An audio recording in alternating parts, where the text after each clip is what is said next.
Red green online present. আর আমরা 16 বছর নিয়ে কথা বলি, আসলে 54 বছরে তো একই জিনিসই দেখলাম। 54 বছরে যা দেখলাম তাতে আমার এইটাই ধারণা হয় যে আমরা সরকার বদলায়, আমরাও বদলে যাই কম বেশি। সাংবাদিকরা দৌড়ে থাকবেন কেন, এই প্রশ্ন যদি আমরা করি, সবাই যে কেউ জিজ্ঞেস করবেন যে কেন দৌড়ায়।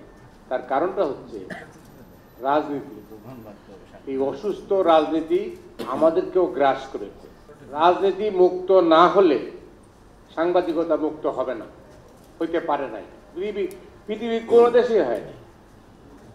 সব দেশেই সাংবাদিকদের মনের ভিতরে একটা রাজনীতি থাকে, কাগজে কলমে থাকে না। কিন্তু আমাদের দেশে হলো আজান দিয়ে আমরা বিগত সরকারের সময় বিশেষ করে আমরা সেটা প্রমাণ করেছি যে আমি সাংবাদিক নই, রাজনৈতিক কর্মী। স্বাধীনতার পরপর কিন্তু এই প্রবণতা আপনাদের অনেকেরই হয়তো মনে নাই, স্বাধীনতার পরপরই কিন্তু এই ধরনের প্রবণতা ছিল। সেটা বেশি দিন চলেনি, কারণ যেহেতু 74 সাল ওই পত্রিকা বন্ধ হয়ে গেল 4টা রেখে।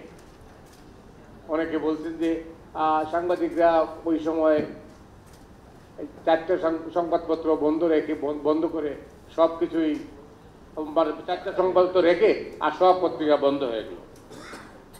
দুর্ভাগ্য কি জানেন, পত্রিকা বন্ধ করার জন্য যে সুপারিশমালা তৈরি হয়েছিল, সেই কমিটিতে 2 জন সিনিয়র সাংবাদিক ছিলেন।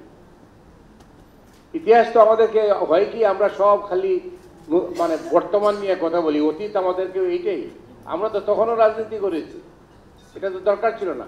আমি নিজে চাকরি হারিয়েছিলাম, আমাকে তো কাস্টমস ইন্সপেক্টরের চাকরি দেওয়া হয়েছিল, আমি তো আর জয়েন করি না, কিন্তু অনেকেই জয়েন করেছে।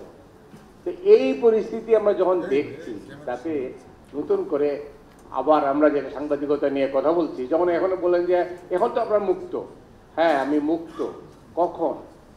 আমি মুক্ত যদি আপনার পক্ষে যায়। আপনার বিপক্ষে গেলে আমার চিন্তা আছে, আমি মব ভায়োলেন্সের শিকার হতে পারি। অনেক সাংবাদিকের চাকরি গেছে, এটা নিয়ে আমরা টিআইবি কেন বলবে? সাংবাদিক ইউনিয়নের কাজ কি? এটা সুব্রত দা বললেন, সাংবাদিক ইউনিয়ন তো এই জিনিসগুলো পয়েন্ট আউট করা উচিত ছিল, তো সেটা তো করে নাই। এখন প্রশ্নটা হচ্ছে যে সাংবাদিক ইউনিয়নের কাজ যদি সম্পাদক পরিষদ করে, তাহলে তো সাংবাদিক ইউনিয়নের কাজ দেই। খালি কি রুটির জন্য স্লোগান দেওয়া? এই যে বিএসএস এর এমডি যেটা বলেছেন যে ওয়েস্ট বোর্ড, হ্যাঁ ওয়েস্ট বোর্ড দরকার, ওয়েস্ট বোর্ড তো অবশ্যই দরকার। কিন্তু প্রশ্নটা হচ্ছে সেই ওয়েস্ট বোর্ড আদায় করার জন্য যে প্রক্রিয়া আমাদের দেশে, আমি অনেকগুলো কমিটি মানে ওয়েস্ট বোর্ডের যে কমিশন, সেই কমিশনে আমি সদস্য ছিলাম ওয়েস্ট বোর্ডে, কিন্তু আমি দেখেছি আমরা লড়াই করেছি ওইখানে, কিন্তু আমরা এটা সেটা করতে পারি নাই। তখন তারা যত বিভাজনে থাকুক না কেন, তখন তারা একমত। এই বিশেষ প্রতিবেদনটি যদি আপনাদের ভালো লেগে থাকে অথবা উপকৃত হন, তাহলে অবশ্যই এই চ্যানেলটি সাবস্ক্রাইব করুন এবং লাইক, কমেন্ট ও শেয়ার করে রেড গ্রিন অনলাইনের সাথেই থাকুন। Thanks to everyone. Red green online.